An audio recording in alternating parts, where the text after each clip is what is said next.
digo algunas cosas, tal vez reitero un poco de lo que dije el lunes, pero digo esto porque nuestro trabajo de investigación en la universidad, desde su origen, fue junto a y en convenio con el Centro de Estudios Legales y Sociales, que es un de los llamados hoy históricos organismos de derechos humanos, creado en 1979 por un grupo de familiares de víctimas de terrorismo de Estado, muchos de ellos ligados al mundo del derecho, y cuya agenda no quedó centrada exclusivamente en los crímenes de Estado del periodo dictatorial, sino que con una clara preocupación por lo que podríamos llamar una agenda de las violaciones a los derechos humanos en democracia, en los momentos iniciales del periodo postdictatorial, a comienzos de los años 80, comenzó a registrar y analizar una serie de desempeños y prácticas por parte de policías, también del sistema penitenciario, es decir, prácticas policiales y penitenciarias violentas que no provenían de la represión política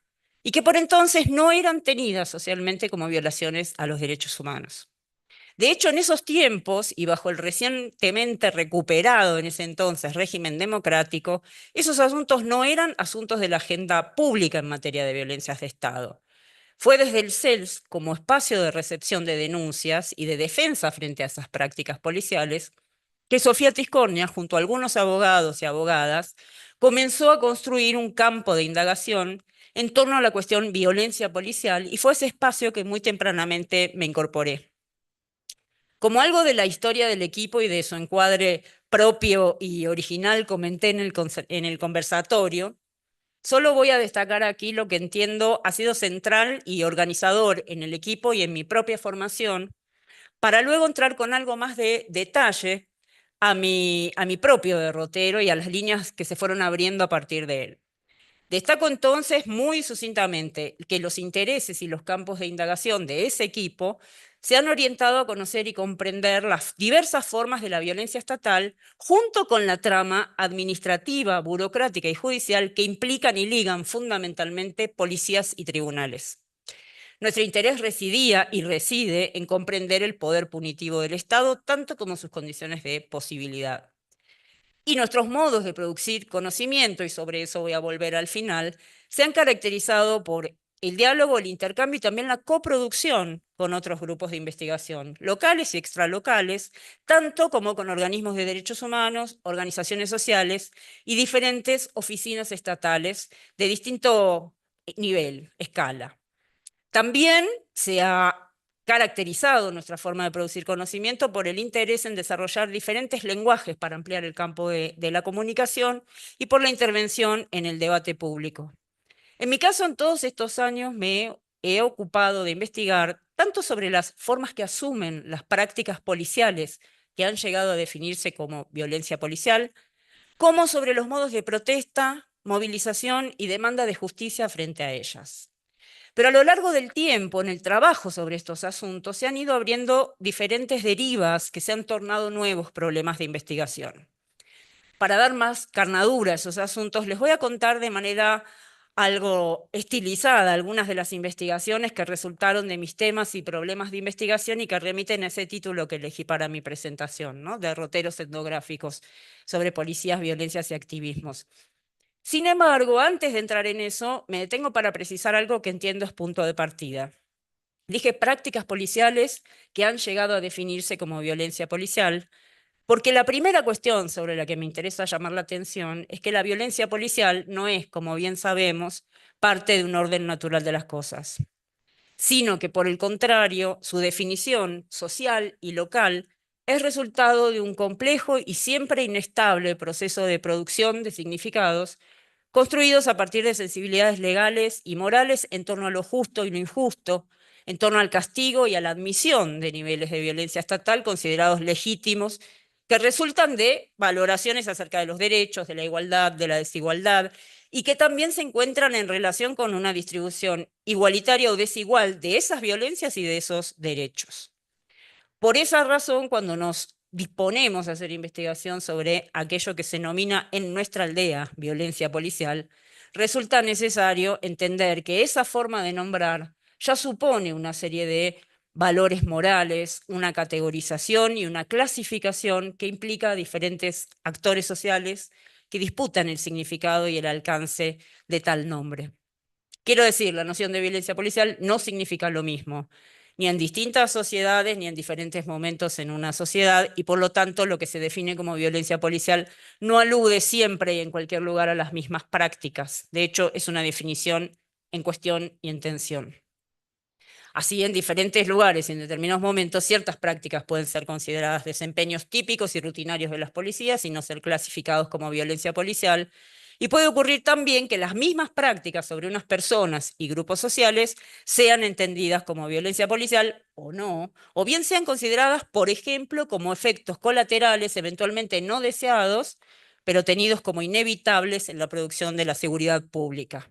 Es decir, que dependiendo de a quienes afecten esas prácticas violentas, o como diría Claudia Fonseca, de los estatus de más o menos humanos de quienes han sido objeto de ellas, determinadas prácticas pueden ser o no consideradas como violencia policial, sean estas de mayor o menor intensidad represiva y más o menos violentas física y o moralmente. Por eso una primera cuestión importante ha sido para nosotras no dar por obvia la nominación violencia policial, toda vez que sostenemos esto, ¿no? Adquiere su significado en contextos locales específicos, resulta de procesos históricos particulares, que además van moldeando a las instituciones, orientando prácticas y también configurando actores y movimientos. Dicho esto, paso entonces a ir presentando estos derroteros y ahí podemos pasar a la 5, que ya está puesta, creo. Para contarles cómo encaramos todas estas cuestiones a la hora de iniciar investigaciones etnográficas sobre las rutinas y prácticas policiales más y menos violentas que progresivamente comenzaron a ser llamadas violencia policial y que luego van a abonar a esas formas de hacer que se van a denominar localmente violencia institucional.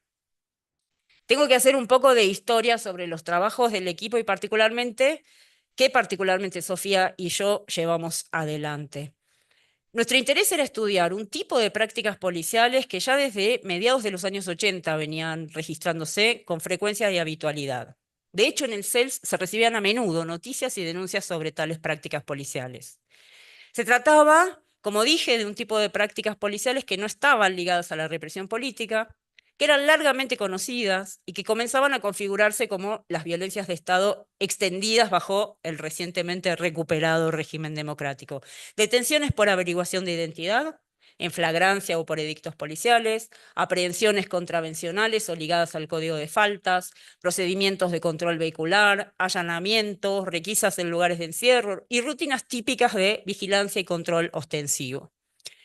Un tipo de violencias hechas de prácticas policiales cotidianas, en particular orientada a determinados grupos, jóvenes, mayoritariamente varones, pobres, trabajadores de sectores populares, migrantes, homosexuales, personas trans, villeras, villeros, trabajadoras y trabajadores sexuales.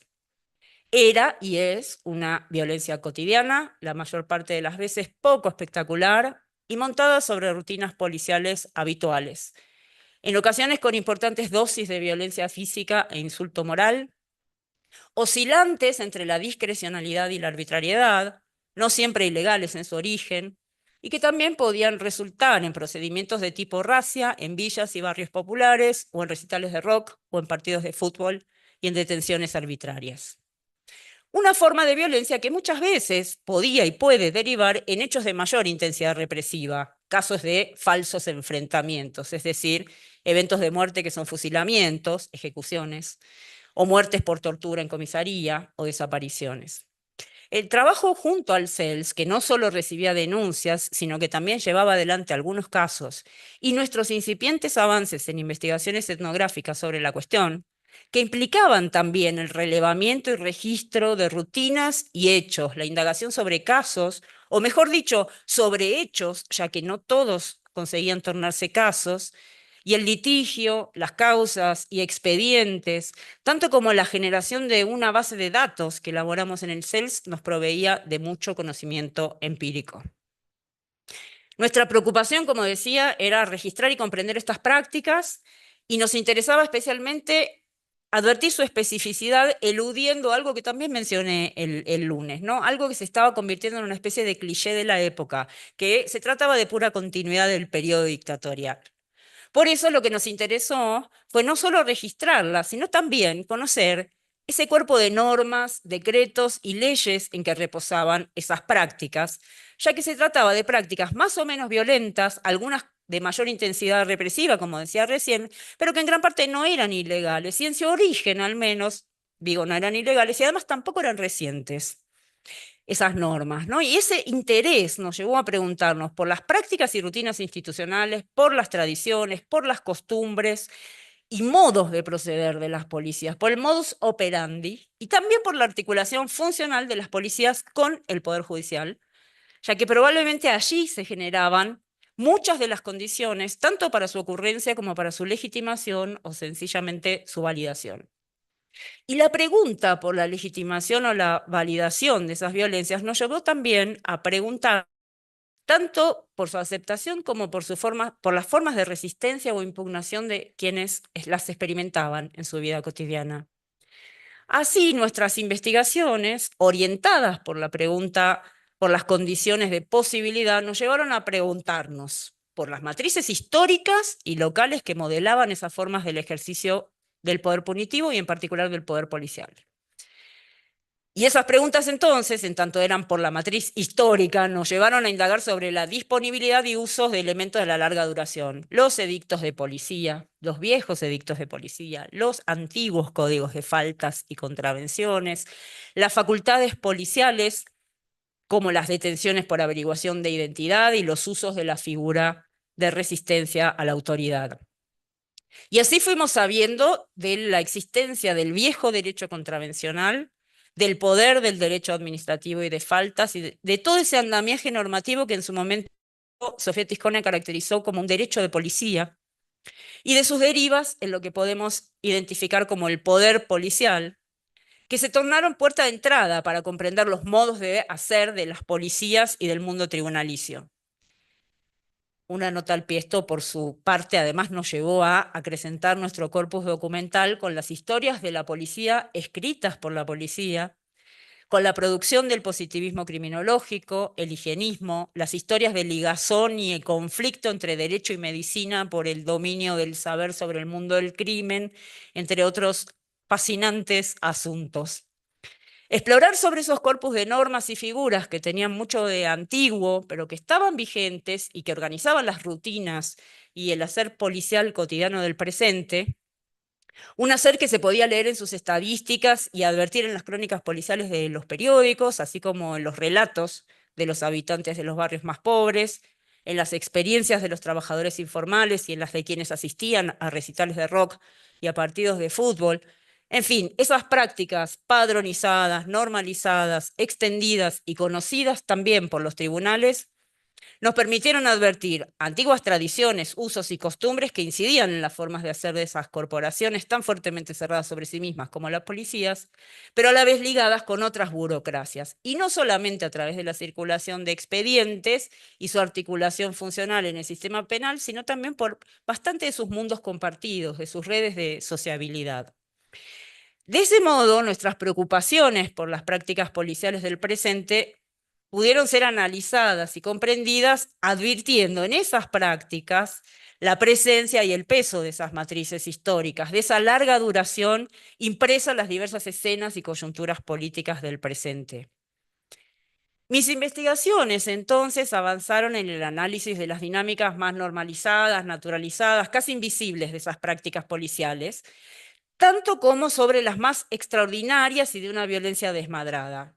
Me interesaba comprender las prácticas y las lógicas que organizaban el trabajo cotidiano de las policías y el armazón normativo y burocrático en el que reposaban esos usos y costumbres que hacían posibles esas dinámicas.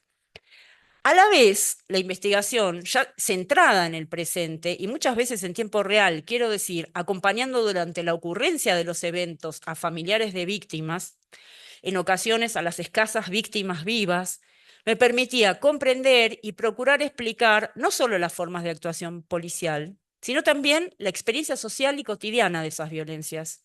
En ocasiones, su aceptación acostumbrada, que no es validación, sino más bien experiencia de injusticia, y los percursos de su impugnación. El trabajo etnográfico en los tribunales, en los barrios y con asociaciones barriales en las villas de emergencia y barrios populares y con colectivos más o menos orgánicos de familiares y de víctimas y de familiares de víctimas, también me permitió trabajar sobre la potencia productiva del presente, de lo nuevo y distinto que comenzaba a emerger frente a esas violencias policiales y esas burocracias penales. Y me refiero específicamente a las movilizaciones contra el nominado popularmente gatillo fácil, movilizaciones y protestas populares de denuncia y demanda de justicia. Perfecto. Y fue ese trabajo el que me llevó a indagar sobre ese nuevo y relativamente informe movimiento de demanda de justicia ante casos de violencia policial, que a fines de los años 80, principios de los 90, emergía con peso propio en la arena pública, ligado sí al movimiento de derechos humanos y a su experiencia, pero con una creciente entidad propia.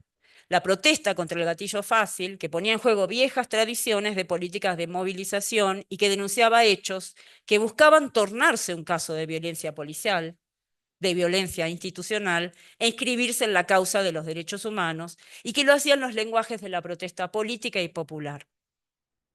Allí pude advertir una rica articulación de formas de hacer, tecnologías manifestantes, préstamos, circulación, apropiación, mezcla de formas de hacer y de lenguajes provenientes del acervo de los organismos de derechos humanos, pero también de las movilizaciones y protestas populares barriales, comunitarias y también de las sindicales y políticas. Ciertamente eso enriquecía el campo del activismo de los derechos humanos porque se vio ampliado y fortalecido por la presencia de nuevas organizaciones y por la emergencia de la figura de los familiares de víctimas de la violencia policial. En ese sentido, entonces, la preocupación sobre las condiciones de posibilidad de estas violencias, al colocar específicamente mi interés sobre las acciones y formas de intervención y movilización de diferentes colectivos ante los desempeños de las policías, así como sobre las prácticas de las burocracias judiciales y administrativas, necesariamente implicó para mí incorporar la cuestión de derechos humanos de manera analítica y críticamente. Quiero decir, sin desconocer que los derechos humanos originalmente son una formulación genérica basada, como dice Claudia Fonseca, en una, cito, noción etnocéntrica con pretensiones hegemónicas. Y digo esto para no caer en ingenuidades que resulten de ignorar la historia de los procesos sociales locales que consiguen configurarse como universales, ¿no?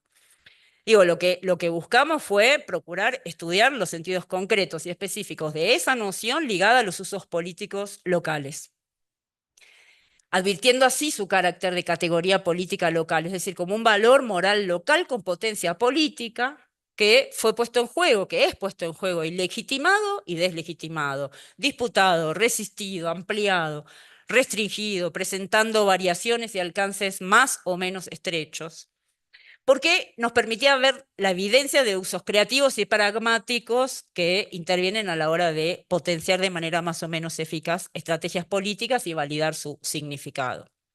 Y así también las formas de movilización, las militancias sociales y los activismos, las formas de la política y la acción colectiva, la relación entre organizaciones e instituciones, los desempeños y saberes puestos en juego de distintos actores y colectivos sociales y sus prácticas específicas se fueron tornando mi objeto de mis investigaciones, ¿no?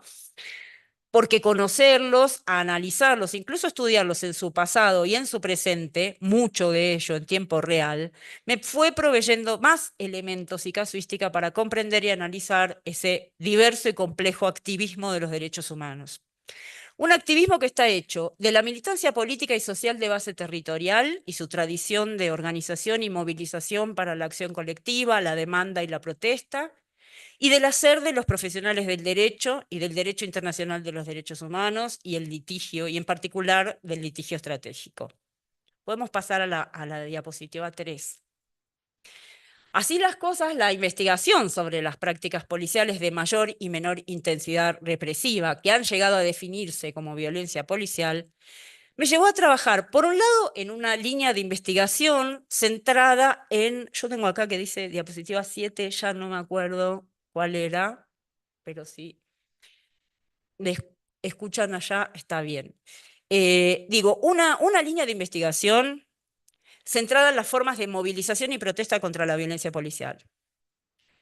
analizando en particular una figura, como la de los familiares de víctimas de violencia policial, que definí como un tipo particular de activista político, con una legitimidad y autoridad específica, con un valor diferencial, tanto hacia dentro de las organizaciones como en la arena política en general, es decir, estudiando ese devenir activista, atendiendo a las formas específicas de vinculación y confrontación de ese actor con otros actores de ese campo, así como con el Estado. Y también analizando modalidades y lenguajes de las formas de la protesta popular, rebelde, relativamente desorganizada y con un lenguaje específico, muchas veces alejado de los estandarizados de la protesta y la acción colectiva organizada, y otras tantas próximo al habla común del mundo de los derechos humanos y la movilización social. Esa fue una entrada a la indagación sobre los mundos de las militancias y los activismos, que ha implicado, por ejemplo, la producción, la creación de una categoría política local como la de violencia institucional, así como las nominaciones locales, violencia policial y derechos humanos como nominaciones con valor político local específico. Por otro lado, me llevó a abrir una línea de investigación centrada en, podemos pasar a la 8, las prácticas policiales orientadas al gobierno de poblaciones. Prácticas de una violencia muchas veces asordinada y poco espectacular, ejercida sobre trabajadores informales y en el espacio público, más específicamente vendedores callejeros, trabajadoras sexuales, jóvenes limpiadores de vidrios de automóviles, acomodadores de estacionamiento de autos, allí donde las contravenciones y las faltas son el lenguaje jurídico de baja jerarquía en el que encarna el poder policial. Un poder que a lo largo del tiempo, al menos en la ciudad de Buenos Aires, fue articulándose a lo largo de los años y de la mano del poder político de manera eficiente con el Ministerio Público Fiscal y con el Poder Ejecutivo. Por su parte, ambas líneas contribuyeron a la apertura de otra sostenida en paralelo, ligada al análisis de los procesos burocrático-administrativos de producción de información y conocimiento, o más específicamente a lo que llamamos, junto con mi colega Ana Paula Méndez de Miranda de la Universidad Federal Fluminense, etnografía de la producción de estadísticas oficiales en materia de criminalidad. A través de esa línea de trabajo, que en su momento abrimos a partir de la identificación de los sistemas clasificatorios en Buenos Aires y en Río de Janeiro de muertes violentas, con el objeto de producir datos comparables. Y a partir de eso avanzamos en el análisis de lo que en su momento identificamos como lenguajes del Estado en materia de criminalidad. Podemos pasar a la 9 y después a la 10. A su vez, orientar la investigación hacia las formas de impugnación y protesta contra la violencia policial y las demandas de justicia, me llevó, por una parte, a abrir una línea de indagación más específica sobre las formas de hacer del activismo legal en materia de violencia policial para conocer y comprender ese hacer que esos actores sociales llaman incidencia por la vía del litigio y en particular del estratégico. La producción del caso, las formas de intervención, las formas de construcción del caso y de llevar el proceso. Y asociada a esta se abre otra línea de trabajo que se orienta al análisis de lo que algunos autores llaman la producción social de víctimas, que parte de la no naturalidad ni autoevidencia de la condición de víctima, sino que antes bien pone de relieve los procesos sociales y colectivos que las producen como tales. A lo que yo agrego las experiencias de injusticia en los sectores populares, que implican formas específicas de gestión de la muerte y también de la vida. Podemos ir a la diapo 11 y después pasar a la 12. Todas esas investigaciones no solo son mi plan de trabajo como investigadora en CONICET y de proyectos que dirijo o integro, sino que además, siguiendo la tradición del equipo, también en parte se desarrollan bajo la forma de coproducción y colaboración. Así, la línea de trabajo centrada sobre el hacer del activismo legal en casos de violencia policial la llevo adelante acompañando y registrando el trabajo del Centro de Estudios Legales y Sociales, de abogadas y abogados del Centro de Estudios Legales y Sociales en casos de litigio, y en el último tiempo me he concentrado en particular en sus desempeños en juicios con jurado popular en la provincia de Buenos Aires. donde la forma de trabajo en ocasiones se ve alterada por la presencia de un jurado popular. Luego, la línea de trabajo centrada en las formas de movilización y demanda de justicia ante la violencia policial, que busca dar cuenta de la articulación de experiencias, de saberes, prácticas, lenguajes y repertorios. Y esa línea en parte se desarrolla en el marco de un proyecto junto con Memoria Abierta. Memoria Abierta es una organización que resulta de la alianza de algunos de los cuantos organismos históricos de derechos humanos. Un proyecto llevamos adelante con Memoria Abierta que llamamos Genealogía del Movimiento contra la Violencia Institucional, que busca contribuir al registro y documentación de ese movimiento en Argentina desde la reapertura democrática en los años 80, produciendo material audiovisual y un corpus documental. Parte de ese trabajo puede verse en el canal de YouTube de Memoria Abierta, en una serie que llamamos No Archivar, que remite a los materiales de la exposición que montamos en el Museo de la Memoria de la ciudad de Rosario con los avances de esa investigación. Y finalmente, otro trabajo con la Secretaría Letrada contra la Violencia Institucional del Ministerio Público de la Defensa de la Ciudad de Buenos Aires, que está centrado en el análisis de procesos de gestión de información y producción de conocimiento en materia de violencia institucional. Es una investigación que ha buscado analizar los procesos de producción de información y el uso de metodologías cuantitativas y cualitativas en ese sector, con el objeto de contribuir a que esos procesos permitan producir datos acerca de las distintas situaciones de violencia institucional de las que toma conocimiento el Ministerio Público de la Defensa de la Ciudad de Buenos Aires, que resultan del desempeño de prácticas, de modalidades, de fuerzas de seguridad con jurisdicción en la ciudad. Podemos pasar a las 13 y 14. Solo para ir finalizando y decir que esta larga historización de lo que llamé mi derrotero de investigación, porque derrotero es un camino de navegación, he querido compartir aquí lo que ha sido y lo que es para mí una de las entradas posibles para producir conocimiento acerca de las formas del poder policial y de las formas de la acción colectiva, del activismo legal y de la militancia territorial ante él, mostrándonos de manera encarnada, local, haciendo etnografía. Podría decir que hasta ahora ese es el derrotero de mis temas y problemas de investigación y de nuestros modos de producir conocimiento. Terminé. Por ahora. Mm. Me quedaban 7 minutos, bueno, más para aprovechar para conversar.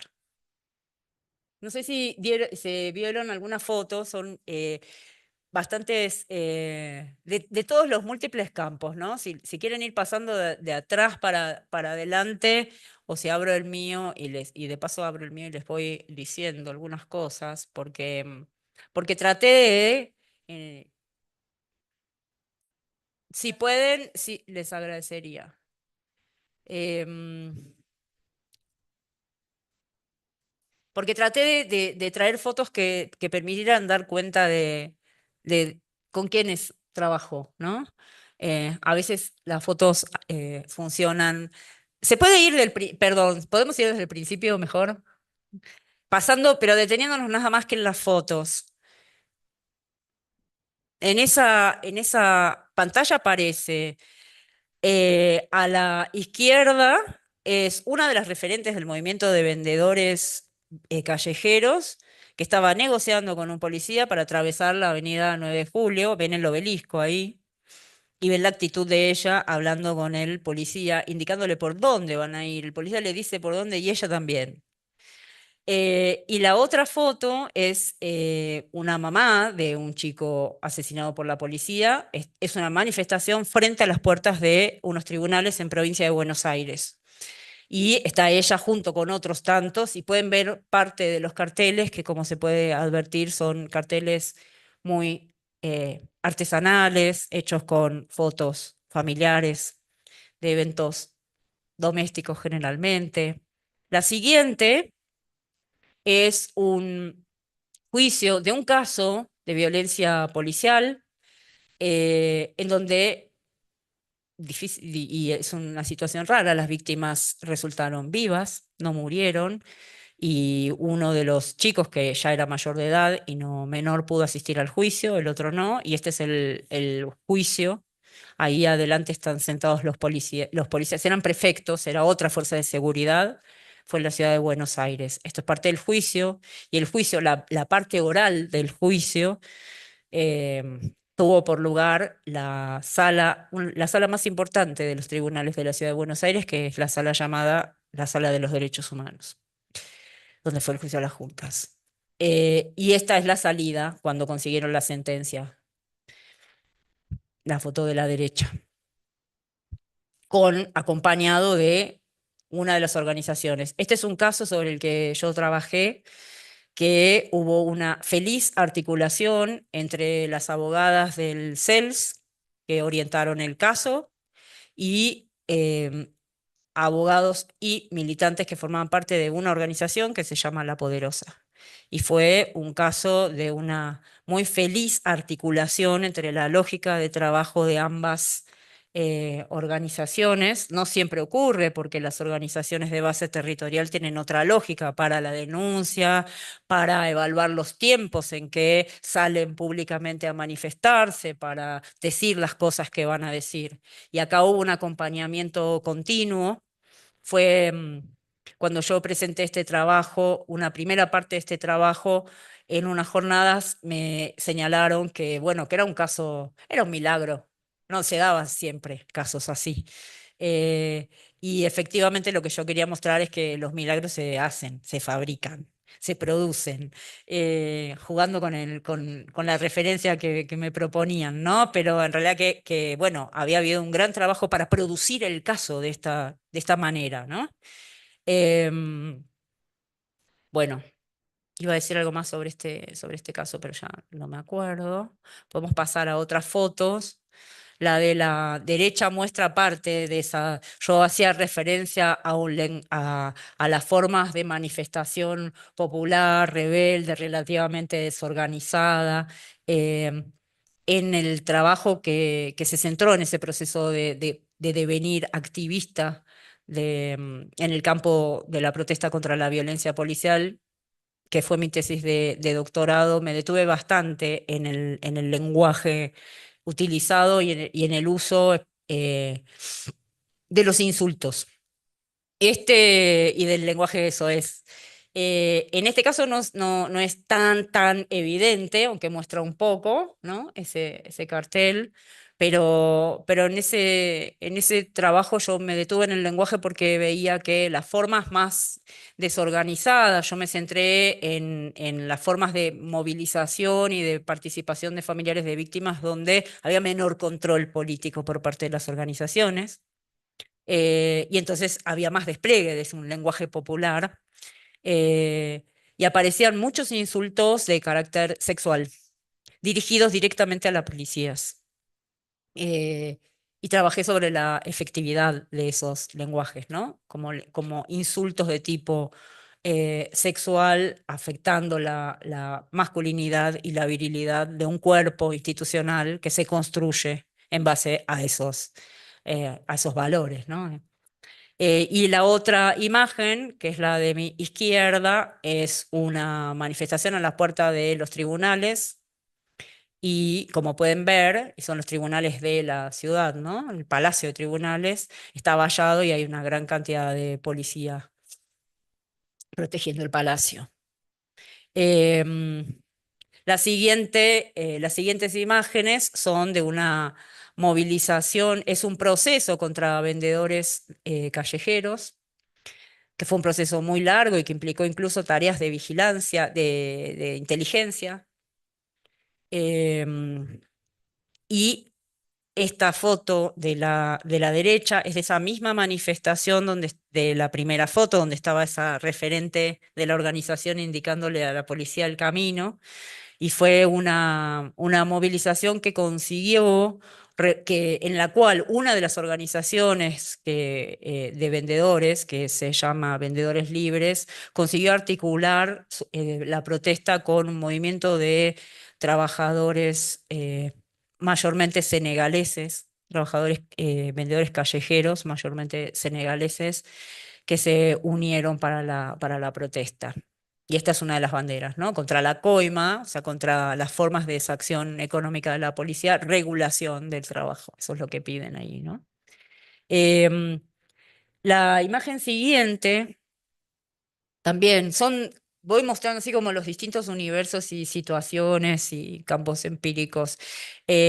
La foto de la derecha, que es un dibujo de la artista plástica Azul Blasioto, que lo hicimos. Tiene que cambiar la diapositiva para la siguiente.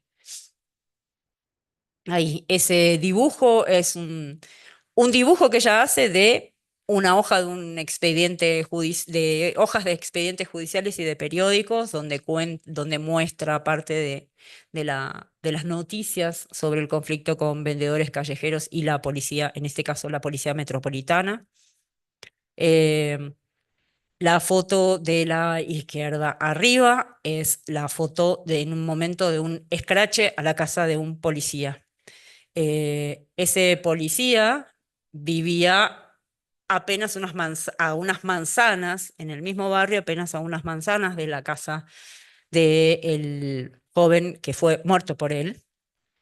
Y entonces hubo una organización, se organizó, quiero decir, una marcha de escrache, como se llama. Escrache es poner al descubierto. El policía ya sabía que estaba organizado esto, porque además se volanteó en el barrio, entonces por eso ven las ventanas cerradas. Y la mezcla de consignas, ¿no? Hay una consigna que es una consigna tradicional del movimiento antirrepresivo y contra la violencia institucional, que no es un policía, es toda la institución, peleando con el argumento que en su momento se instaló o se pretendió instalar con fuerza de no es la policía, es una manzana podrida, ¿no? Eh, Basta de tortura y gatillo fácil, pero después aparecen otras inscripciones. Mataguachos, puto, chupapija, asesino. Bueno, esa mixtura de lenguajes, ¿no? Y esta imagen que está abajo es parte de una folletería del Ministerio Público de la Defensa dirigida a los vendedores callejeros frente a las prácticas policiales. Em, Después, la 11 es la que sigue. Acá hay un mural, sí, un mural de un chico muerto por la policía, un altarcito. Esta es una práctica muy habitual, hacer murales y altares para recordarlo en el barrio. Generalmente es impulsado por los amigos y los familiares. A veces las organizaciones, junto con amigos y familiares que se integran a las organizaciones, lo hacen colectivamente. Y a la derecha es parte del trabajo que hicimos con Memoria Abierta en uno de los primeros momentos, cuando nos aprobaron el proyecto, que además fue un proyecto que fue resultado de una iniciativa de una red, que es una red de investigaciones en derechos humanos de CONICET. O sea que este proyecto lo hicimos en un convenio con Memoria Abierta, entre CONICET y Memoria Abierta, con investigadoras de la Universidad de Buenos Aires y de la Universidad Nacional de Rosario. Y este es un volante, un flyer que circulamos en las redes porque empezamos en pandemia a trabajar en el proyecto. Em, Hicimos esta convocatoria que se llamó Memorias del Territorio, que lo que pedíamos era que la gente que quisiera ofreciera, nos compartiera fotos de sus murales, de altares, de movilizaciones, para ese proyecto de genealogía de la violencia institucional, ¿no? O sea, que hubiera una contribución de quienes quisieran para ese acervo documental y audiovisual. La 13, ya pasamos más de 40, ya termino, solo voy más rápido. 13, 14 y 15. La 13 es la entrada a la muestra no archivar. Al lado, a la derecha, ven que parte de la muestra eran expedientes judiciales colgando del techo, de un techo altísimo hasta el suelo, para que la gente caminara por ahí y sintiera el peso de los expedientes. Y también una manifestación en la de abajo, una manifestación que es una manifestación anual de una de las organizaciones en Plaza de Mayo, atrás se ve la pirámide de la Plaza de Mayo. La 14 tiene una imagen de del grupo, del equipo de abogados que llevó adelante el caso ese de litigio en la Sala de los Derechos Humanos. A la derecha un material, de una presentación que hicimos sobre ese trabajo con el Ministerio Público de la Defensa en un Foro Mundial de Derechos Humanos. Abajo un flyer hecho en el barrio llamando a los jóvenes para una actividad. Y la última es, acá están los dos jóvenes que son las víctimas vivas de ese caso de violencia policial que les contaba, acompañados de Nora Cortiñas, una histórica madre de Plaza de Mayo que murió hace muy poquito, para mostrar también el enlace entre el pasado y el presente. Bueno, gracias.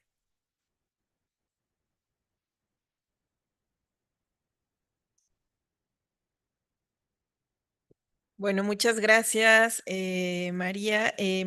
Vamos a pasar a preguntas. Hacemos una ronda de preguntas, juntamos algunas y le devolvemos el micrófono a María Pita para que nos pueda responder. Y si nos da tiempo, hacemos una segunda ronda. También si hay preguntas en YouTube o en Facebook, si nos las pueden hacer llegar. ¿Alguna mano por acá? Pensé que no me iba a dar el tiempo para hablar de las fotos, por eso no decía nada. Ah, Qué buenísimo que tuvimos. sí, no sobró mucho tiempo. ¿Mm? Sobró. Sí. Listo. Bueno, comienzo yo. Tengo muchas preguntas, María, como tú sabías. He estado esperando este momento porque no solo ha sido orientador leer tus textos, la verdad, para el caso, particularmente lo que yo he venido siguiendo, que son movimientos, activismos, familiares. Entonces, pero escucharte me ha dado algo de tranquilidad, en el sentido de, claro, de pronto, cuando empezamos a estudiar estos temas, no sé, yo decía, bueno, ¿por qué estoy ahora metida en políticas de seguridad, no? O sea, es como, ¿cómo pasas de un tema al otro cuando empezamos a tratar de entender, comprender violencia, injusticias y terminé en foros hablando sobre políticas de seguridad? Entonces, un poco como por ahí escuchar cómo esto, y luego ya en algún momento estábamos hablando de trabajos de memoria y paz, ¿no? Entonces, como cómo se te van abriendo estos derroteros que pues ni lo piensas, pero ya estás encaminado en este tipo de investigaciones. Pero, entonces, bueno, eso me ha dado tranquilidad de saber que suele suceder y tratar de comprender este oficio como tú bien lo señalas. Em, Mis preguntas van enfocadas en esto que tú decías, la dificultad que ha habido para colocar en la agenda pública diversas formas de violencia de Estado, violaciones en derechos humanos, pero creo que efectivamente también el discurso de los derechos humanos ha sido, ¿no? Ha sido usado y abusado en ese sentido. Y hoy se habla de eso, ¿no? De, bueno, pues defienden criminales, los derechos humanos no sirven para nada. Entonces, acá ha habido estamos pasando por esta gran dificultad, ¿no? De reconocer, para empezar, los derechos y quién los viola, ¿no? Entonces es como, otra vez, cómo crear este tipo, y no sé si por ahí va en el sentido de que tú hablabas del interés de desarrollar distintos lenguajes y formas de comunicar, y yo me quedé pensando, y esa es otra de las preguntas, sobre cómo desarrollar esos lenguajes, ¿no? Si podrías como elaborar un poco más sobre esta idea de, sí, ¿cómo comunicamos esto? Yo ahorita en la comida le decía al doctor Cardoso, es que, ¿cómo comunicamos esto que estamos intentando para resolver el problema? Y me decía, no, es que resolver es una palabra muy ambiciosa. Y yo, no, tiene razón, no resolvemos nada, ¿no? Pero en ese sentido iría a mi otra pregunta, que sería, todos estos proyectos, me imagino que de alguna forma eh, han tenido algún tipo de incidencia pública, si es posible plantearlo así, si pudieras como contarnos para dónde fue este tipo eh, de resultados. Y ya con esto cierro porque dije que no iba a monopolizar el micrófono, pero la otra es, efectivamente, creo que la categoría que desarrollas y que para mí también ha sido muy útil es la de familiar de víctima como un tipo de activismo político que se construye a partir de esta injusticia. Pero ahorita decías esta parte de entenderlo desde una perspectiva relacional también, ¿no? Es decir, si bien estamos centrados en estos actores y se pone ahí el foco, es posible pensar en esta otra mirada hacia los actores estatales. Creo que tú lo ponías más hacia como analizar las burocracias, ¿no? Pero yo decía, bueno, ¿cómo pensar o desarrollar más esta idea de la perspectiva relacional? Porque creo que los unos no son los otros y más bien son como mutuamente constitutivos, ¿no? En ese sentido de cómo construir una visión más o una perspectiva más relacional. Eh, Particularmente en esta idea del diseño y la implementación de políticas públicas, no solo para la construcción del caso per se con los operadores de justicia, sino también otra vez pensando en esta idea de, bueno, las políticas de seguridad, ¿no? Ya, estoy pensando en un caso muy particular que acompañamos en Jalisco. Te lo voy a contar así muy rápido. Durante la pandemia a un joven se llama Giovanni, lo detienen, un joven de un municipio periférico, lo desaparecen y lo matan. Al parecer fue policías por no usar cubrebocas, ¿no? Entonces esto provoca una gran movilización, que también son detenidos desaparecidos los jóvenes, al final aparecen, pero esto ha llevado a pensar, bueno, en el gobierno, a sentarse a hacer mesas, participación ciudadana, pensar qué se podía hacer. Al final se creó todo un proyecto y se decidió que se iba a hacer una universidad policial. Hoy tenemos la Universidad de la Policía como el resultado de la gran política pública, que en realidad forma parte de la academia, pero bueno, luego te podré contar el caso con más detalle. Pero en ese sentido, ¿no? Lo pensaba. Y finalmente, no sé si podrías también hablarnos un poquito más sobre la idea de la producción social de víctimas, porque creo que esa es otra de las grandes categorías acá problemáticas que tenemos, ¿no? Muchos de los familiares, por lo menos acá en términos de un diálogo con ellos, como una categoría local no se reconocen como víctimas, otros sí, y esto los ha llevado incluso a ser tema de discusión y de división, ¿no? Pero yo no me asumo como víctima. Eso, y bueno, seguiría más, pero ya voy a parar. Muchas gracias.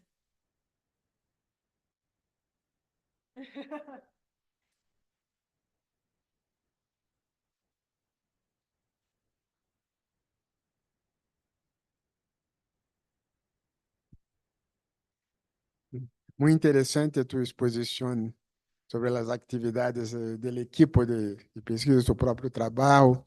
Yo tengo solamente una cuestión, si policías, víctimas y activistas tienen las mismas concepciones de justicia y derechos humanos, apenas interpretan de manera diferente las situaciones o circunstancias en juego, o uno puede identificar visões diferentes sobre essas concepções, né? Sobre o que significa justiça e direitos humanos.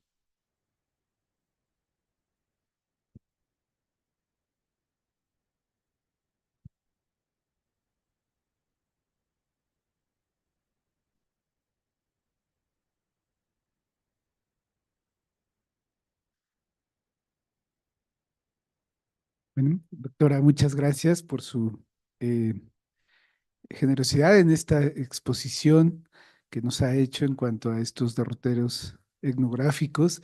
Quisiera un tanto centrarme en esta dimensión del activismo en relación a esta violencia policial e institucional y considerando, digo, en términos de la práctica etnográfica en México, más particularmente en la Ciudad de México, en cuanto a justamente esta diversidad y estos distintos momentos coyunturales, políticos, sociales y de violencia que han generado pues justamente la toma del espacio público en muchas dimensiones y que fue para la etnografía, para la antropología urbana, algunos programas formativos en antropología, pues digamos, el centro, el foco, ¿no?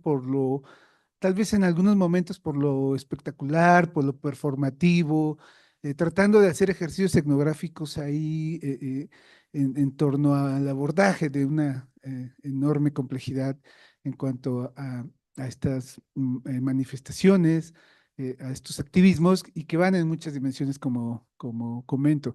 Pero me parece muy sugerente la propuesta o más bien el ejercicio que ustedes hacen en este sentido como para retomarlo, ¿no? En términos de nuestra contemporaneidad y repensar esta forma de abordar pues esta toma del espacio público, la movilización social, política, el ejercicio etnográfico y sobre todo porque me parece que en los programas formativos actualmente pudiera ser una sugerencia y sobre todo en estos términos, ¿no? Que es finalmente transversal y que está de alguna manera pensando en la Ciudad de México, incluso la manifestación, la movilización, la protesta, como que un tanto cotidiana, tal vez ya no de mucho interés, porque pues son todos los sectores. Aquí usted nos habla de comerciantes, ambulantes, por ejemplo.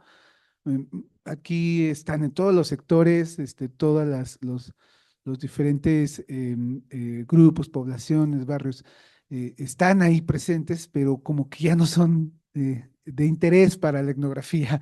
Me parece ahí que será importante seguir este planteamiento muy sugerente para refrescar un tanto la mirada en estos programas formativos de antropología actualmente. Y por el otro lado, en el campo del activismo, me parece también que ahí está justamente lo que hace posible pues otras formas de memoria, otras formas de existencia en cuanto a este proyecto mismo, la memoria del territorio, como lo plantea, porque me parece que ahí justamente los jóvenes artistas, escritores urbanos, por medio de esta producción de muralismo contemporáneo, hacen, ¿no? De esta violencia policial institucional un emblema, de manera que también hacen, pues de alguna manera, un trabajo político de sensibilización, de concientización y yo creo que es posible recorrer barrios, colonias, lugares, espacios, esquinas en la ciudad, en donde vamos a encontrar a un joven, a un hombre, a una mujer que ha sido referente, ¿no? En un trabajo de lucha o en términos como lo planteó la propia fotografía que nos mostró, ¿no? Del asesinato de una persona joven y que ahí está, ¿no? Para justamente reivindicar y repensarse también en un sentido, pues, comunitario, de concientización también política, por lo que pues, no puede seguir siendo más, ¿no? Y bueno, en ese sentido, pues agradecer nuevamente pues estas eh, planteamientos tan sugerentes para México y repensarnos en términos de este ejercicio etnográfico, pues digamos, también ante nuevas formas en el que hay que estar mirando, ¿no? Desde la etnografía y la antropología. Gracias.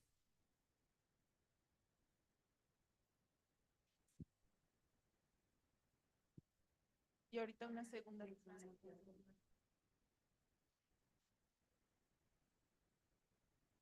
Ay, bueno, muchas gracias por las preguntas y el interés. Jackie, dificultad para colocar la discusión sobre los derechos humanos sigue estando y va a seguir estando, porque justamente es un campo de disputa y de conflicto. Em, no, no va a llegar un momento en el que esto se resuelva. Y de hecho, incluso llama la atención como en este momento mucha gente manifiesta sorpresa por lo que está pasando en el país, pero con una afirmación como, bueno, pero si ya habíamos alcanzado ciertos acuerdos y cierta estabilidad respecto a lo que se piensa sobre, bueno, no está ganado de una vez y para siempre.